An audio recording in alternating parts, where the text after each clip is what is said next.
அமெரிக்காவின் உதவி இல்லாமல் தொடர்ந்து நடத்த இயலுமா என்பது பெரும் கேள்வியாக இருக்கிறது. வளைகுடா பகுதிகளில் உள்ள இஸ்லாமிய நாடுகள் மத்தியில் அமெரிக்கா நான் சொன்ன மாதிரி ஒரு நம்பகத்தன்மையை முழுமையாக இழந்து போய்விட்டது. ஈரான் ஒரு சூப்பர் பவராக மாறியது. இனி இஸ்ரேலுடைய அகண்ட யூத கனவு மண்ணாகி போனது என்பதை நாம் சொல்ல வேண்டிய தேவையில்லை. அகண்ட இஸ்ரேல் இனி அடியொற்றி அது அழிந்து போன கனவாக மண்ணுழுந்திருக்கிறது.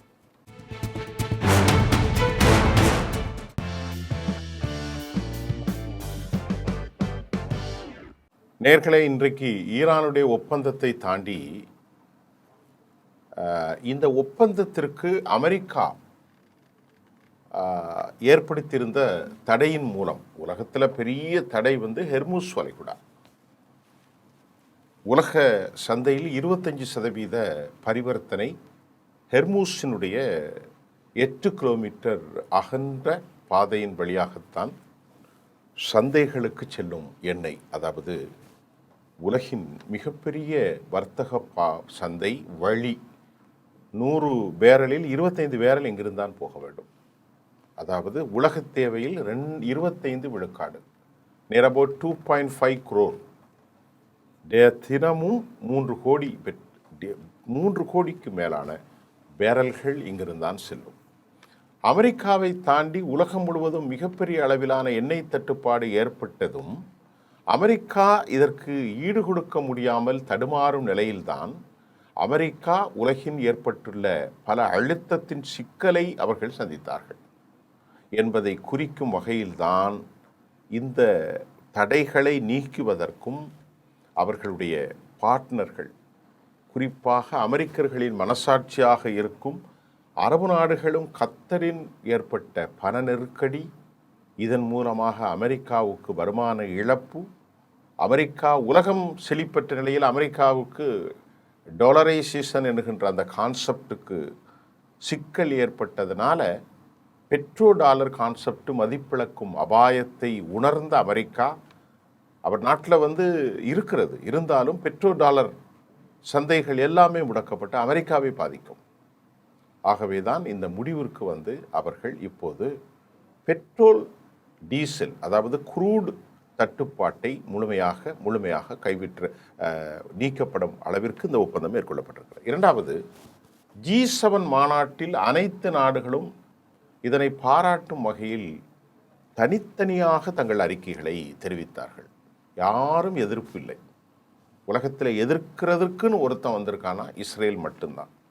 அதற்கு காரணம் இஸ்ரேலுடைய சாதிய ஆதிக்க மனப்பான்மையும் யூதனே உலகத்தில் பெரியவன் என்கின்ற அந்த மன ஓட்டத்தை முழுமையாக அடித்து காலி செய்திருக்கிற பெர்ஷியர்களின் வெற்றியை ஏற்றுக்கொள்ள முடியாத இஸ்ரேல் தற்போது லெபனானை தாக்கி கொண்டிருக்கிறார்கள். இந்த ஒப்பந்தத்தின் மூலமாக இஸ்ரேல் லெபனானை தாக்குவது மட்டுப்படுத்தப்படும், கட்டுப்படுத்தப்படும். இல்லை என்றால் அது வேறு விதத்தில் அவர்கள் உலகை எதிர்த்து சந்திக்க வேண்டியிருக்கும்.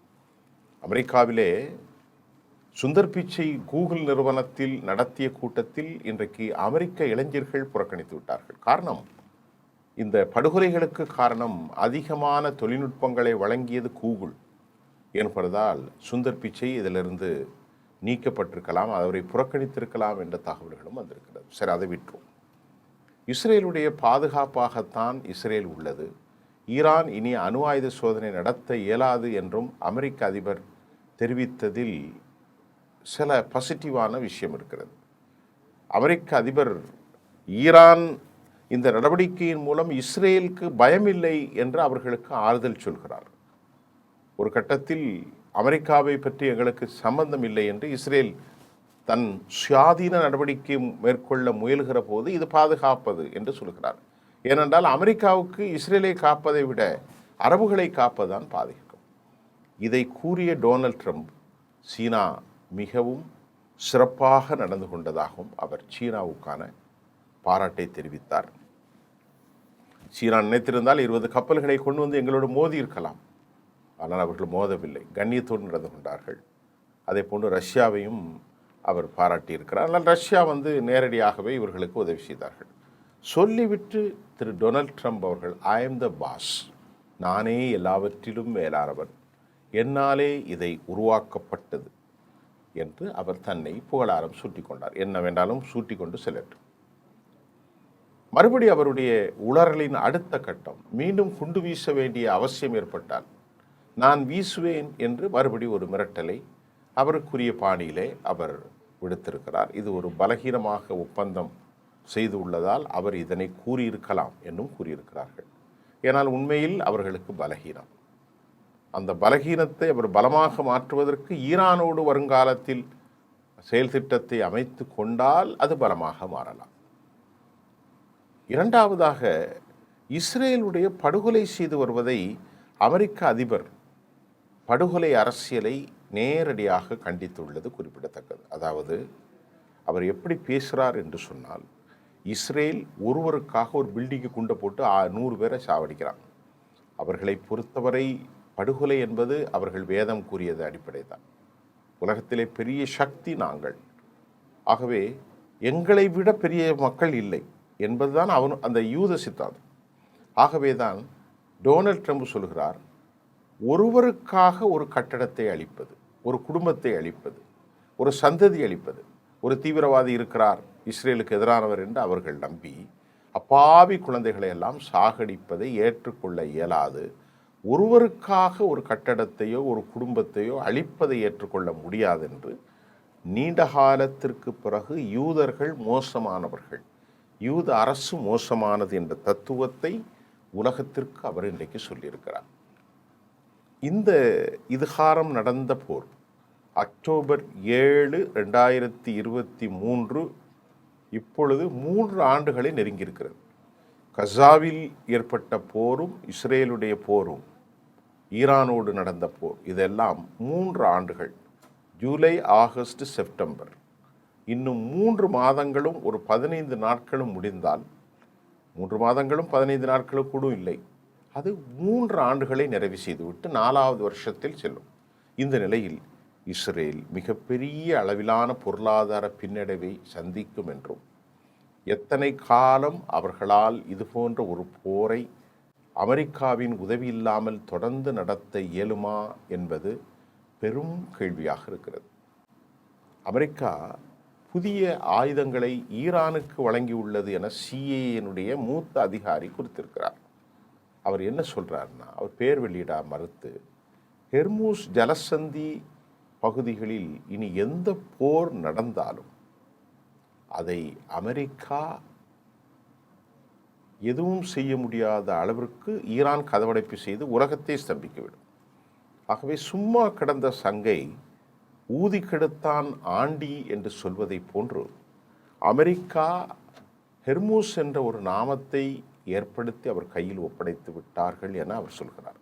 இனி என்ன நடந்தாலும் ஹெர்மூஸை வச்சு மிரட்டுவான். அப்போ இது ஒரு பெரிய கிளஸ்டர், என்ன சொல்கிறது, எலக்ட்ரானிக் டிவைஸ் ஆர் இது நியூக்ளியர் வெப்பன்ஸ். இதை விட ஒரு அணுகுண்டு அமெரிக்கா கொடுத்த ஹெர்மூஸை விட ஈரானுக்கு எதுவும் பெரிய சக்தி இல்லை என்று சொல்லியிருக்கிறார். ஈரான் புதிய தொழில்நுட்பங்கள் பயன்பாடு, புதிய ஆயுதங்கள் பயன்படுத்தி உள்ளது மட்டுமல்ல, அது செலவீனங்களையும் குறைத்து ஆயுதங்களை எப்படி உருவாக்குவது என்பதை இந்த போரின் மூலம் உலகத்திற்கு சொல்லியிருக்கிறது. இது உலகத்தின் கருத்து. ஈரானுடைய பிராந்திய வல்லரசு நாடாக இப்போது உருவாகிறது என்பதை நாம் புரிந்து கொள்ள முடியும். ஈரானின் புதிய ஆயுதங்களை பயன்படுத்தி அனுபவங்கள் அவர்களுக்கு ஏற்பட்டுள்ளது. அதை நாம் புரிந்து கொள்ள முடியாது. இனிவரும் காலங்களில் மத்திய கிழக்கு நாடுகள் மத்தியில் அனைத்து நாடுகளின் பாதுகாப்பு முறைமைகள் தங்களுக்கு வரலாம். அதை அவர்கள் ஏற்றுக்கொள்ள ஒரு கோஆர்டினேஷன், ஒரு கொலாபரேஷன், ஒரு கூட்ட அசோசியேட் பார்ட்னராக அவர்கள் உருவாகலாம். காரணம், அமெரிக்கா தான் யார் என்பதை நிரூபித்தது மட்டுமல்ல, அரபுகளுக்கும் நம்பிக்கை இழப்பை அமெரிக்க இராணுவம் ஏற்படுத்தியது. ஈரானுடைய பெலிஸ்டிக்ஸ் ஹைப்பர்சோனிக் தாக்குதல் தொடர்கின்ற போது அவர்கள் டெலவியை தாக்குவதை மட்டுமே காப்பதை மட்டுமே கவனம் செலுத்திய அமெரிக்க இராணுவ தலைமை மற்ற நாடுகளை கவனிக்கவில்லை என்பது இலைமறைவு காயல்ல, வெளிப்படை. இதனால் அவர்கள் பெற்ற கசப்பான அனுபவம் பிராந்தியத்தில் இருக்கும் ஈரானை தங்களின் பாதுகாப்புக்காகவும் தொழில்நுட்பத்திற்காகவும் அவர்கள் பயன்படுத்தி கொள்ளவும் அமெரிக்கா மீண்டும் அங்கே வலுவாக தனது காலை பதிப்பதற்கான வாய்ப்புகள் வரும் நாட்களில் மங்கி போகும் என்னும் சொல்லப்படுகிறது. அதற்கு அடுத்து ராய்ட்டர்ஸ் செய்தி முகமை ஒரு செய்தியை நேற்று வெளியிட்டது. ராய்ட்டர்ஸ் செய்தியின் மூலம் 300 பில்லியன் கொடுக்கும் பணத்தை 150 மில்லியன் டாலர் தொகை மற்ற நாடுகள் கொடுக்கும் வகையில் நிலை மாறி உள்ளது என குறிக்கப்பட்டிருக்கிறது. 150 பில்லியன் என்றால் மொத்தம் 300 பில்லியன். 100 பில்லியன் என்பது இந்திய மதிப்பிற்கு ஒரு 9,50,000 கோடி. அப்போது இதில் அவர்கள் 150 பில்லியனை கொடுக்கலாம், ஆளுக்கு 1,00,000 கோடி அப்படி கொடுக்கலாம். ஆக அமெரிக்கா அதை 150 பில்லியனும் இவர்கள் மற்றவர்கள் அனைவரும் 150 பில்லியனாகவும் கொடுக்கலாம். இந்த நிலையில் வளைகுடா பகுதிகளில் உள்ள இஸ்லாமிய நாடுகள் மத்தியில் அமெரிக்கா நான் சொன்ன மாதிரி ஒரு நம்பகத்தன்மையை முழுமையாக இழந்து போய்விட்டது. இனி பொசிஷனை ஈரான் தான் எடுக்கும், அதில் எந்த விதமான கருத்துருவாக்க மாற்றமும் இல்லை என்பதையும் இன்டர்நேஷ்னல் மீடியாக்களின் மூலம் நாம் அறிந்து கொள்கிறோம். ஈரான் ஒரு சூப்பர் பவராக மாறியது இனி இஸ்ரேலுடைய அகண்ட யூத கனவு மண்ணாகி போனது என்பதை நாம் சொல்ல வேண்டிய தேவையில்லை. ஏனால் மிரட்டி கொண்டிருந்த யூதருக்கு பிஃபிலிக்கல் நாமில் நாங்கள் ஆண்டவர் எங்களுக்கு வழங்கிய பூமி எல்லாமே எங்கள் நாடு. எகிப்தில் சினாய், ஜொர்டானில் பல பகுதிகள், அதே போன்று சிரியாவின் வடக்கு கோலான் குண்டுகளை தாண்டி உள்ளே செல்வோம். பலஸ்தீனத்தை முழுமையாக பிடித்து நாங்களே ஆட்சி செய்வோம். லெபனானிலும் லிட்டானியன்ஸ் ரிவரை தாண்டி உள்ளே. இப்பொழுது அவர்கள் அங்கே மையம் கொள்ள முடியாது. அகண்ட இஸ்ரேல் இனி அடியொற்றி அது அழிந்து போன கனவாக மண்ணுழுந்திருக்கிறது. அடுத்து அமெரிக்க அதிபரை ஊடகவியலாளர்கள் சில கேள்விகளை கேட்டார்கள். அதற்காக அமெரிக்காவினுடைய அதிபர் பதில் அவர் சொல்கிறார், ஏற்கனவே இருந்த திட்டப்படித்தான் நாங்கள் தாக்குதலை நடத்தினோம், நடத்துவதற்குன்னு எங்கள்கிட்ட திட்டம் இருக்கிறது. அதே சமயம் இஸ்ரேல் பயப்பட வேண்டாம், அணு ஆயுத தயாரிப்பு இல்லை என்பதை ஈரான் கூறிவிட்டதே, வேறு எதற்காக இஸ்ரேல் பயப்பட வேண்டும்? பயப்பட தேவையில்லை. இஸ்ரேல் ஹிஸ்புல்லாவை நோக்கி தேவையில்லாத தாக்குதல் நடத்துகிறது, அது நடத்தக்கூடாது. ஈரான் அணு ஆயுத சோதனை இல்லை என்று தெளிவாக கோடிட்டு காட்டுகிறது என்று அமெரிக்கா கூறியுள்ளது. நான் சொன்ன மாதிரி அந்த செவ்வியிலே சீனாவுக்கும் ரஷ்யாவுக்கும் அவர் நன்றி தெரிவித்திருக்கிறார். இருந்த போதிலும் நாங்கள் இதனைத்தான் செய்தோம் என்று கூறியுள்ளதன் மூலம் அவர் அதிகாரத்தை மிகைப்படுத்தி காட்ட முயல்கிறார். அந்த ஊடக பேட்டியில் 170 அப்பாவி குழந்தைகளை டொமஹாக் ஏவுகணை மூலம் கொலை செய்தீர்களே என்று கேட்டபோது அதை ஒப்புக்கொண்டார். He has confessed their own guilty. அவர் சொன்னார், அதாவது இதில் இராணுவத்தின் ஏற்பட்ட சிக்கலை தவிர எம்முடைய சிக்கல் அல்ல. துறை சார்ந்த இராணுவ அதிகாரிகளை நாங்கள் அதை நடவடிக்கை எடுப்போம், அது இராணுவத்தின் ஏற்பட்ட சிக்கல். சரி, ஈரான் மிசைல் தொழில்நுட்பத்தில் உலகத்தை சாதித்திருக்கிறதே, இப்பொழுது ஈரானிடத்தில் மிசைல் இருக்கிறது என்ற கேள்வி எழுப்பப்பட்ட போது அவர் சொன்னார், ஈரானிடத்தில் மிசைல் இருப்பது எந்த ஒரு பிரச்சனையும் அல்லப்பா, உலகத்தில் யார்கிட்ட மிசைல் இல்லை, எல்லா நாட்டிலும் மிசைல் இருக்கிறது, அதனால் அது பிரச்சனை இல்லை, அணு ஆயுதங்கள் இல்லை என்பது தான் நல்ல விஷயம் அப்படின்னு டக்குன்னு பல்டி அடித்தார். கப்பற்படை மூலம் முற்றுகை எங்கள் வெற்றிக்கு காரணம் என்று தம்மை உயர்த்தி கொண்ட அமெரிக்க அதிபர் டொனால்ட் ட்ரம்ப், ஈரான் வருமானம் இதன் மூலம் தடைப்பட்டது, ஈரான் ஏராளமான அழிவை சந்தித்துள்ளது என்று அவர் ஈரானை சுட்டி காட்டினார். ஈரானின் அவர்களுக்கு கிடைத்த விளம்பரங்கள் மூலம் மிகவும் விரைவில் மறுகட்டமைப்பு செய்து கொள்ளும் என்பதே உண்மை. ஹெர்மூஸ் ஜலசந்தியில் ஏனைய ஈரான் கைவசம் இருக்கும் ஒரு பெரிய atomic weapons, it is so called nuclear weapons என்பதுதான் நிதர்சனமான உண்மையாகும். இந்த செய்தியின் ஊடாக அமெரிக்க அதிபருடைய செவ்வி, அமெரிக்க அதிபருடைய பாடுகள், ஈரானுக்கு கிடைத்த லாப கணக்குகள் நாம் முழுமையாக பேசியிருக்கிறோம். மீண்டும் மற்றொரு செய்தியில் உங்களை சந்திப்போம். நன்றி.